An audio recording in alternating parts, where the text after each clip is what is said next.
باللہ من الشیطان الرجیم بسم اللہ الرحمن الرحیم۔ محترم سامعین و ناظرین، السلام علیکم ورحمۃ اللہ وبرکاتہ۔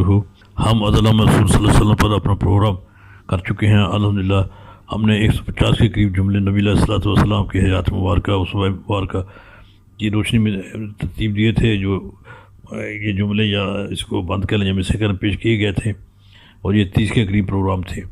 اور اس کے بعد پھر ان کی روشنی میں، نبی صلی اللہ علیہ وسلم کی تعلیمات کی روشنی میں ہم نے پیغامات نشر کیے تھے، جو 16 پیغامات تھے۔ ان پیغامات میں 67 جملے مصرے جب بند تھے جو آپ تک پہنچائے گئے، اور آپ سے درخواست کی گئی کہ آپ ان کے پڑھیں، پھیلائیں اور آگے سمجھائیں۔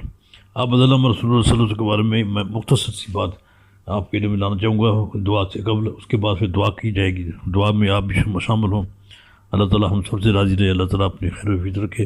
تو عدل کا اختصاریہ یہ ہے، اختصاریہ بیانیہ یہ ہے کہ عدل لغوی اعتبار سے توازن قائم رکھنے ہیں، برابری کرنا، افراد و تفریط سے بچنا، سیدھا رکھنا، اور کسی چیز کو دو برابر حصوں میں تقسیم کرنا کہ معنی و مفہوم کو شامل ہوتا ہے۔ اصطلاح میں اس کا معنی انصاف کرنا ہے۔ انصاف کا معنی بھی یہی، یعنی کسی چیز کو نصفاً دو برابر حصوں میں تقسیم کرنا ہوتا ہے۔ اس کا متضاد لفظ ظلم ہے۔ ظلم صاحب مفردات قرآن، یعنی جس نے قرآن پاک کی ایک کتاب مفردات کے نام سے رکھی ہے، اور ان کا نام علامہ راغب اصفہانی رحمۃ اللہ علیہ، انہوں نے اس کی تشریح کی ہے۔ ان کی تاریخ کے مطابق ان کے نزدیک وضع شیء غیر موضعی ظلم کہلاتا ہے، یعنی کسی چیز کو اس کی اصل مقام سے ہٹ کر کسی دوسرے مقام پہ رکھنا یہ ظلم ہے۔ جیسے ٹوپی کا مقام سر ہوتا ہے، اسے پاؤں میں رکھنا، ایسے یہ ظلم ہوتا ہے۔ قرآن پاک میں انصاف کے ہم معنی لفظ قسط بھی آتا ہے، لیکن عدل کے اندر لفظ قسط کی نسبت زیادہ معنوی وسعت ہے۔ اسلام کو تصور عدل زندگی کے ہر شعبوں پر حاوی ہے۔ قرآن میں عدل کا حکم عام ہے۔ قرآنی ارشادات سے واضح ہوتا ہے کہ اسلام دنیا کا وہ پہلا مذہب ہے جس نے عدل و انصاف پر بہت زور دیا، اور اسے کسی حالت میں نظر انداز نہیں کیا جا سکتا۔ اسے چھوڑنے والا ظلم کرنے والوں میں شامل ہو جائے گا، جو اسلام سے بغاوت کرنے کے مترادف ہوگا۔ محترم سامعین و ناظرین، اسلام کے ہاں عدل کی اہمیت کے بارے میں یہی کافی ہے کہ اللہ کا ایک صفاتی نام عدل ہے، العدل ہے۔ ہمارے آقا حضرت محمد صلی اللہ علیہ وسلم خاتم الانبیاء کا صفاتی نام بھی عادل ہے۔ آج کی کمپیوٹر ٹیکنالوجی کی زبان میں اسلام کا اجتماعی معاشرتی نظام ہارڈ ویئر ہے، تو عدل اس کا سافٹ ویئر ہے۔ سافٹ ویئر کے بغیر ہارڈ ویئر کا ورکنگ کنڈیشن میں آنا نہ آ سکنے کی وجہ سے مطلوبہ نتائج کا حصول ممکن نہیں۔ اسلام کے ہر کسی کو اپنے مقام پر اپنے کام میں عدل و انصاف سے کام لینا چاہیے۔ اسلامی معاشرتی نقطہ ماسکہ توحید و رسالت کا اقرار اور عدل کا عملاً قیام ہے۔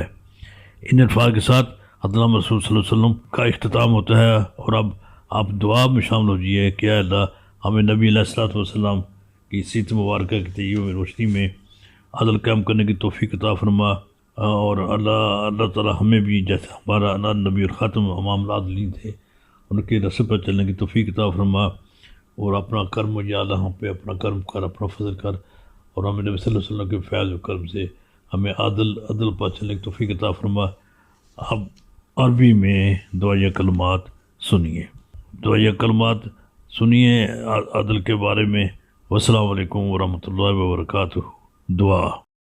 الصلاۃ والسلام علی المبعوث رحمۃ للعالمین النبی الخاتم و امام العادلین، نستعینک یا الہنا و ربنا ان نکون بفیض کرمک من العادلین، آمین یا رب العالمین۔ والسلام علیکم ورحمۃ اللہ وبرکاتہ۔ محترم سامعین و ناظرین، دعا کے بعد امیدہ کا دعا میں شریک ہوں گے۔ دعا کے بعد اگلا پروگرام انشاءاللہ ہم شکریہ کا اظہار تشکر پہ کریں گے، جن لوگوں نے یوم علامہ رسول صلی اللہ علیہ وسلم کو دیکھنے کے بعد اپنے رائے کا اظہار کیا۔ ملک کی ممتاز شخصیات، علمی، دینی، مذہبی اور ادبی تنقیدی شخصیات، نقاد حضرات ہیں، انہوں نے جو رائے دی ہے اس کے بارے میں پروگرام کیا جائے گا، ان سے شکریہ ادا کی جائے گا، ان کی تفصیل بیان کی جائے گی۔ والسلام علیکم ورحمۃ اللہ وبرکاتہ۔